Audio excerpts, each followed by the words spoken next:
হরে কৃষ্ণ বন্ধুরা, সরস্বতী পূজার তাৎপর্য ও মাহাত্ম্য সম্পর্কে জানুন। পৌরাণিক কাহিনী অনুসারে ব্রহ্মা যখন সৃষ্টিজগৎ রচনা করেন তখন তিনি অনুভব করেন যে সৃষ্টির মধ্যে কোনো শব্দ বা জ্ঞান নেই। পৃথিবী ছিল নিথর ও নীরব। তখন তিনি নিজের তেজ থেকে দেবী সরস্বতীকে সৃষ্টি করেন।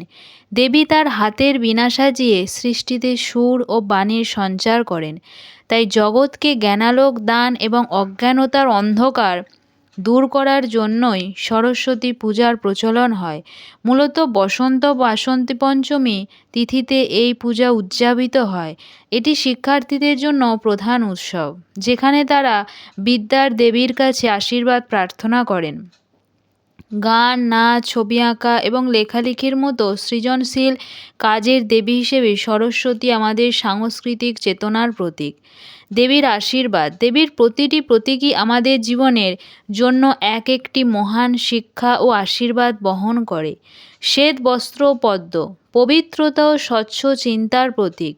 বীণা, জীবনকে ছন্দময় করা এবং মনের সুকুমার বৃত্তিগুলোকে জাগিয়ে তোলার আশীর্বাদ। পুস্তক ও কলম, জ্ঞান অর্জন ও তা প্রচার করার শক্তির আশীর্বাদ। হংস, হাঁস যেমন জল ও দুধের মিশ্রণ থেকে কেবল দুধটুকু গ্রহণ করে, দেবী আমাদের তেমন বিবেক দান করেন যাতে আমরা মন্দ বর্জন করে ভালোকে গ্রহণ করতে পারি। সরস্বতী পূজার ফলে দেবী তার ভক্তকে বিদ্যা দান করেন। আমরা জ্ঞান ও বিদ্যা লাভের জন্য তার পূজা করে থাকি।